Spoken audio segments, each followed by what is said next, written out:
escritor Luis Rodríguez Limachi, a quien agradecemos por haber accedido a esta entrevista. Escritor Rodríguez, ¿podría contarnos brevemente sobre su formación y su trayectoria literaria? Sí, muy buenas tardes. Gracias por la invitación. Agradecerles sobremanera y felicitarlas porque estén pendientes de aquellos que tienen labor académica, cultural. Es muy importante tener ese vínculo constante. En torno a la pregunta que yo me formé en la Facultad de Educación, igual que ustedes también están en este proceso, yo también estuve inmerso en ese proceso, o sea, sé, digamos, de lo que implica estar en la formación de la universidad, de la facultad, de los sabores y sinsabores, también me la sé. Y tuve aquí la oportunidad de tener grandes maestros, el maestro Feliciano Padilla, por ejemplo, Jorge Flores Aybar, por ejemplo, Luis Arias Villalobos en filosofía, por ejemplo, dentro de la línea literaria, ¿no? Académica, ¿no? Profesor Charaja también, por ejemplo. En fin, tuve la suerte y la dicha de asistir a sus clases y poder estar allí escuchando y aprendiendo, ¿no? Ahí es donde uno más o menos ha podido tener este acercamiento a la literatura. Inicialmente lo mío ha sido más próximo a la filosofía que a la literatura.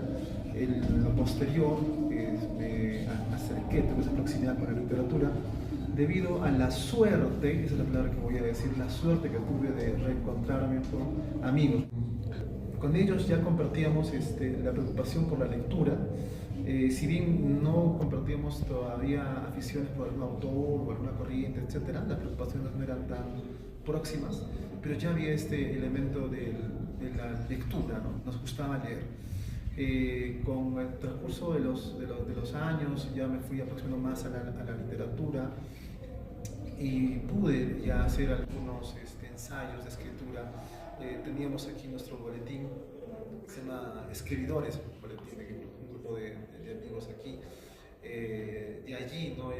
Los primeros versos. Ya fuera de la universidad, pues se hace un poco más complejo la cosa, ya que tiene que ver un tema laboral de por medio y está la preocupación en trabajar, ¿no? Entonces, son meses, digamos, un poco de estar en el limbo, saber que ya he acabado la carrera y ahora cómo hago para sostener un poquito. La literatura ahí pasa un ratito a un segundo plano, solamente un instante, y volver a retomarla también no es tan sencillo, ¿no? A veces se encuentran personas que tienen un interés por la literatura, pero a veces hay circunstancias laborales, familiares, etc., y ya no vuelven a la literatura. Bueno, de esa manera yo he tratado de sostenerme en el ámbito de la literatura, también en poesía, un poquito de crítica, inmiscuyéndome allí. Me ha ayudado bastante el mantener amistad con compañeros, colegas que también están inmiscuidos en el tema de la literatura, de la investigación. Sí, anteriormente nos menciona que con sus compañeros no se fijaban tanto en las corrientes a la hora de escribir, ¿verdad? Y actualmente nos podría tal vez decir qué autores o corrientes literarias podrían haber marcado sus obras o sus escritos. Interesante. Hay dentro de cada escritor, me parece, escritores como tótems, digamos, es decir, que seguimos o que intentamos no emular, pero a los que nos sentimos más cercanos por su forma de escribir o el tema que desarrollan o su propia vida, ¿no? Que puede ser muy ejemplar, sobre todo porque hacer literatura y vivir de ella es una cuestión muy milagrosa. Debe ser muy poquitas las personas en el mundo que pueden dedicarse en la mañana a levantarse y decir voy a escribir y nada más, ¿no? Ir al mercado, ir a hacer otra cosa, pero seguiré escribiendo. Generalmente nosotros como docentes pues estamos inmiscuidos en un horario, en reuniones, en trabajos, no nos da mucho el espacio como para hacer literatura, pero hay que encontrar el momento como para seguir ejerciendo, porque la literatura hay que ejercitarla, ¿no? Bueno, tratando de responder un poquito, sí, han habido en diferentes aspectos. En la poesía, por ejemplo, Octavio Paz es un poeta al que yo sigo mucho, al que admiro mucho. Jorge Eduardo Eggleston también me marca mucho. Alejandra Pizarnik también me encanta mucho su poesía, me siento muy próxima. Vallejo, indudablemente en un primer instante, evidentemente creo que uno no puede escapar al aura que tiene Vallejo, ¿no? Porque desde el colegio siempre nos han dado a conocer la importancia que tiene Vallejo, pero cuando, digamos, uno tiene ya un poco más de formación, se va dando cuenta que sí, pues Vallejo no es solamente el hombre triste, el hombre que está reflexionando, sino que tiene temáticas muy diversas, ¿no? Muy humanas, muy centradas. Yo creo que tiene una sensibilidad muy especial el hecho de Vallejo. Eso en el ámbito de la poesía tendrá muy general. Hay más poetas, pero bueno, en el ámbito de la narrativa, por ejemplo, me encanta Julio Cortázar, ¿no? La manera en que él escribe me parece también muy chévere. Roberto Bolaño, por ejemplo, Detectives Salvajes, me gusta mucho. Fernando Vallejo, colombiano, es una prosa muy cruenta, muy fuerte, pero necesaria, porque toca temas sociales, políticos, religiosos, un poco incómodos, pero yo creo que eso tiene que hacer la literatura, tiene que incomodar, sacar de tu centro de confort y que te busque lo que en educación llamamos conflicto cognitivo, ¿no? Es decir, y en el ensayo, Octavio Paz, pues, ensayista, me gustan los ensayos, por ejemplo, de Ángel Rama en el ámbito de la literatura, Esteban Todorov, ¿no? También en la crítica literaria. En el breve tratado del realismo psíquico o teatro para la agonía del Collieri, se percibe un fuerte vínculo con la cultura andina y los símbolos. ¿Cuáles podría explicarnos? Claro. Por ejemplo, el Collieri, ¿no? ¿Qué es el Collieri? ¿Quién es el Collieri? Imagino que alguna vez hemos escuchado la palabra Collieri, ¿no? Algo tiene que ver con curar, ¿no es cierto? El que cura, el que sana, ¿no? Como los cayaguayas, por ejemplo, ¿no? Los cayaguayas venían del lado boliviano y eran, pues, personas que curaban cosas. La última esperanza para que alguien pueda curar era el cayaguaya, ¿no? Tenía que venir y tenía un brebaje, tenía una hierbita y podía curar. Entonces el Collieri, yo he tomado la acepción de que cura, pero no necesariamente en aspecto de una enfermedad biológica, digamos, ¿no? Sino un mal cultural, histórico, afectivo. Este Collieri viene o vuelve, ¿no? Regresa, porque ve que la situación en la que estamos atravesando, pues es una situación que amerita su presencia. O sea, por ejemplo, me viene a la mente Erich Fromm, psicoanalista, seguidor de Freud, que nos indica de que la sociedad moderna es neurótica, la neurosis es muy presente en nosotros. La preocupación, la ansiedad es un rasgo que caracteriza a nuestra sociedad, ¿no? Estamos preocupados porque no nos jalen, estamos preocupados por acabar la carrera, tenemos la ansiedad por tener ya el cartón, la ansiedad por tener el trabajo, la ansiedad por tener pareja, la ansiedad por ya no tenerla, en fin, toda esa ansiedad. Entonces es un mal, ¿no? Y es que tiene que ver mucho que nos hemos olvidado. Habría que preguntarnos si este elemento de la ansiedad a nivel psíquico existía hace 80 años, hace 100 años, ¿no? Los abuelitos tendrían esa ansiedad, han podido tener preocupación, claro que sí. Pero esa ansiedad, como nosotros le hemos generado, ese estrés, esa cuestión que se llama somatizar, entonces trato un poco de tomar eso en consideración. Este elemento del Collieri que vuelve, pero tiene mucha ligación con un tema también histórico. No es solamente un elemento simbólico en el aspecto, digamos, de un ser que cura o ha venido a curar, sino tiene que ver mucho con que ya ha vuelto el Collieri. Entonces, a eso va un poquito enfilado el tema del poemario, en el sentido de que tiene una cuestión histórica, y tiene una cuestión simbólica, pero también lo que se busca es que aspectos que a veces no consideramos, como este hecho que decía de que un familiar nos llama y nos llama porque se ha soñado y no está tranquilo, no está tranquila esta persona hasta que nos escucha, ¿no? Y una vez que nos escucha dice, es que hijito, me he soñado contigo, sí, qué bueno que estés bien, te vas a cuidar, ¿no? Y si no nos respondemos, su ansiedad es tan fuerte, pero es todo a partir de un hecho onírico, es el tema del sueño. Entonces es un elemento que yo creo que requiere poetizarse, ¿no? Porque es muy poético. Así como eso hay otros aspectos también de nuestra vida que se marcan también dentro de lo urbano y dentro de lo rural, con el que nos requerimos poetizarlo y a partir de la poetización pues reflexionar sobre el mismo y valorar también, porque es parte de nuestra cultura, ¿no? Es parte de nuestra identidad, solo que a veces no la consideramos, ¿no? ¿Qué estilo y técnica narrativa predomina en su obra? He escrito cuentos ya hace un buen tiempo, más me he dedicado a la poesía. En la narrativa yo más he tratado... A ver, Aristóteles menciona el tema de la mímesis y también menciona el tema acerca de la liberación, ¿no? La catarsis, dos elementos importantes en el arte y también en la literatura. Aristóteles decía que la mímesis es el que yo voy a copiar la realidad, ¿no? Pero eso implica no voy a agarrar la realidad y trasladarla a la obra, sino voy a copiar lo que veo, lo voy a describir lo más parecido a lo que yo estoy viendo, ¿no? O pintarlo, ¿no? Y haciendo esto lo que busco es liberarme, ¿no?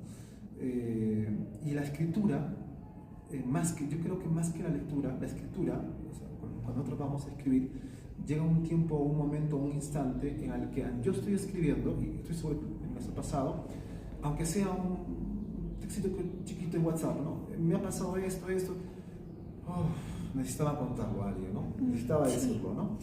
Ya, ese mismo alivio lo llevas a la literatura y también pasa lo mismo, pero esta vez es un poco más complejo porque requiere, digamos, la parte de la racionalidad, en el sentido que vas a planificar, ¿no?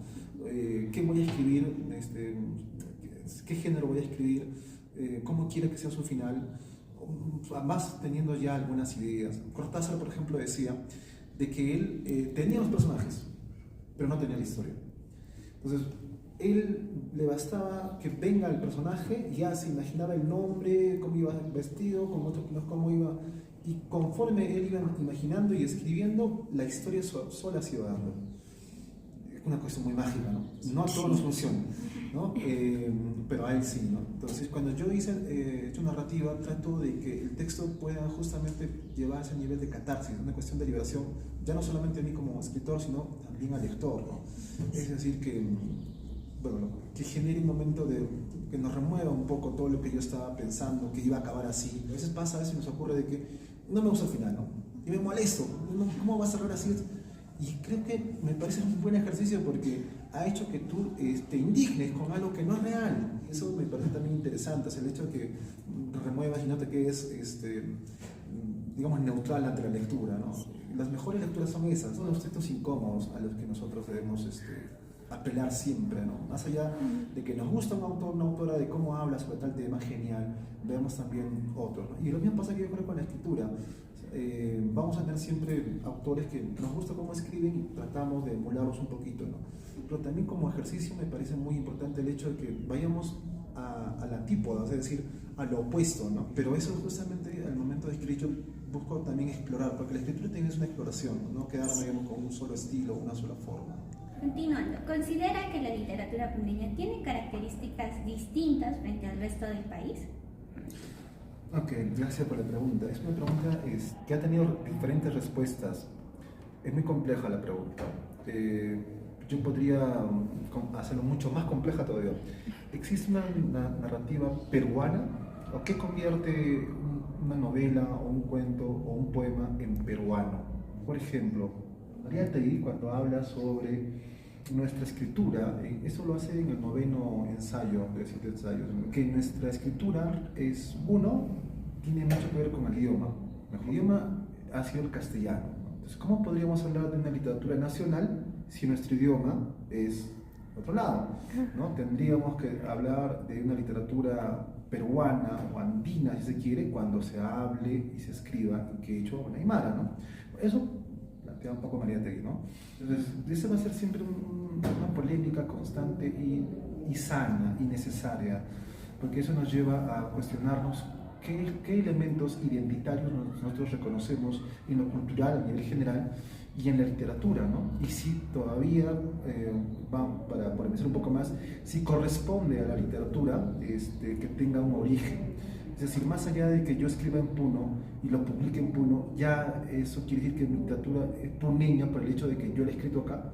¿Qué pasa si viene alguien de Lima y se queda 10 años acá y escribe sobre Lima, escribe sobre sus recuerdos, pero los publica acá? Entonces puedo hablar de literatura puneña. Siempre va a ser un debate. Yo considero, pero al margen de ello, que cuando se hace abordaje de la literatura puneña, hay sí elementos que uno pues está no sé si el término sea forzado, pero no puede eludir el contexto, ¿no? O sea, el lago. O sea, es un elemento que yo como poeta o yo como escritor tiene que generar una sensibilidad, ¿no? Tiene que en algún momento acoplarse a mi escritura o al momento de hacer una figura, está allí, ¿no? Pero de allí a enarbolar, digamos, una bandera regional, una bandera identitaria, es un poco complejo. Hay ciertos elementos, como indico, el espacio, ¿no? Donde se desarrolla en la narrativa, digamos, una historia, ¿no? Puedo yo acercarlo a una cuestión puneña o andina, ¿no? Los personajes, por ejemplo, ¿no? La forma de su idiosincrasia, por ejemplo, ¿no? Eso podría constituir para algunos, digamos, algo que diferencie la literatura puneña de otro tipo de literatura. Pero, como digo, esos son criterios. Desde lo personal, la poesía puneña, la literatura en general, sí tiene un elemento muy importante que creo que es justamente el ambiente, ¿no? Está inmerso en el elemento cultural, y no por cuestión geográfica, sino lo que representa esta cuestión geográfica, cómo las personas también en su andar día a día, en la forma en que interpretan los colores, la música, todo eso va a ir sumando, y en un momento vas a tener que considerarlo en tu escritura, ¿no? Es cierto que está más presente en unos que en otros. Si vemos, digamos, la narrativa actual de aquellos que se publican en puno, y eso ya no es tan vigente, digamos, no es tan palpable, tan palmario como hace 20, 30 años, donde el elemento geográfico pues era muy constante, ¿no? Está muy presente, ¿no? Tendríamos que ver si los que van a escribir ahora tienen que seguir escribiendo de los mismos temas, o será que también ellos y ellas tienen que buscar sus propios temas, ¿no? O sea, yo creo que es una resolución que uno mismo tiene que dársela, ¿no? Porque es muy complejo para poder, digamos, indicar de manera certera cuál es la respuesta. Y es lo interesante y lo bonito de la literatura, porque nosotros cuando venimos para leer o para escribir, ya venimos con un conjunto de vivencias. Entonces, mi forma de escritura no va a ser igual a alguien que ha escrito como hace 20 años, ¿no? Porque las sensaciones son otras, ¿no? Las preocupaciones son otras, ¿no? Entonces, eso. Si hay una literatura puneña como tal, eso está, digamos, hay un elemento allí transversal que tiene que ver, me parece, que es la cuestión simbólica, la relación con lo místico en la poesía y en la narrativa, la cuestión problemática también hasta cierto punto, ya no tanto histórica, pero sigue habiendo la cuestión conflictiva. Eso me parece que de alguna manera puede ser la huella que puede hacernos apreciar a lo puneño dentro de la literatura. La tradición tiene que ser dinámica, ¿no? Entonces no tendríamos que oponernos a la forma en que escriben ahora, o van a escribir, o están escribiendo los nuevos narradores, narradoras, poetas, yo creo que hay que tener la idea de que todo es dinámico. Entonces, si hay una forma de escritura tradicional que es muy respetable, pero también tiene que ser respetable el hecho de la voz del otro, ¿no? Lo que Todorov decía en su texto, yo y los otros, el otro me permite a mí fortalecer mi identidad. ¿Cómo yo me reconozco como tal? A partir de que indico de que yo no soy tu compañera, yo no soy tu compañera, yo no soy tú, yo soy, ¿no? Entonces, para asentar más el tema tradicional, digamos, se requiere de la voz distinta, ¿no? Para ver esto que yo llamo tradicional, en qué medida es sostenible en el tiempo. Y si hay jóvenes que buscan romper justamente esto, porque tiene que ver mucho con la inconformidad, y me parece que es muy loable. Yo creo que es algo que los jóvenes deben mantener lo más que puedan, lo más que puedan, la inconformidad. Ahora, en la actualidad, ¿no? ¿Cuál cree que es el rol de la literatura en Puno y Perú actualmente? Yo creo que la literatura, el arte en general, siempre está vigente, sobre todo en sociedades como las nuestras, donde el conflicto es de cada día y la cuestión de la atomización social también está muy presente. Hay una cuestión el hecho, por ejemplo, de la violencia. Nuestro país está abordado por la violencia, se ha gestado desde la violencia. La es un elemento que nos compone un poco, y la literatura justamente me parece que llega a poder reflexionar sobre la misma. La literatura cumple dos funciones muy importantes, la creatividad y la crítica, y uno no puede entender una sin la otra. Nosotros como docentes requerimos creatividad, porque se requiere tener imaginación para poder, voy a planificar mi sesión de aprendizaje. ¿Qué les puedo decir? ¿De qué forma puedo conversar? ¿Qué podría ser de novedoso? Yo necesito creatividad. Y cuando estoy en el aula, algo que no estaba en mi planificación, digamos, si estoy, no sé, pues en saberes previos y algo ocurre y me impide hacer los saberes previos, pero justo tengo que tener imaginación para saber cómo abordar esa situación, ¿no? Entonces, la imaginación en la literatura te la va a potencializar, ¿no? No es que tú una vez que leas ya eres un ser que imagina mucho, no, sino que potencializa y canaliza tu imaginación. Y la crítica es también muy fundamental. La literatura te permite, a través de diferentes autores, autoras, en la narrativa o en la poesía, tener una visión de un momento de la historia. Entonces, la cuestión en crítica creativa en la literatura es muy potente. Yo creo que es una herramienta que nosotros tenemos la gracia de poder disponer. En otras especialidades, en otros programas, no tienen esta arma tan potente que es la literatura, que es una cuestión didáctica muy fuerte. Un verso puede darle explicación a todo un tema, ¿no? Que yo cuente un pasaje de una historia puede atraer mucho más a un estudiante o un grupo de estudiantes que, no sé, pues, que vean una película, qué sé yo. Pero eso tiene que ver mucho también con el compromiso que yo tenga. Se transmite, o sea, si como educadores transmitimos pasión, el estudiante sabe y percibe que este profesor, esta profesora, lo que está contando lo cuenta pues con una pasión, con una certeza que contagia, ¿no? Y por ahí recalco el tema de la crítica y la creatividad, nos marca mucho. Requerimos, si queremos ciudadanos críticos y creativos, es la literatura por donde podemos fortalecer ese aspecto. Muchísimas gracias por su presencia, escritor Luis Gómez Rodríguez.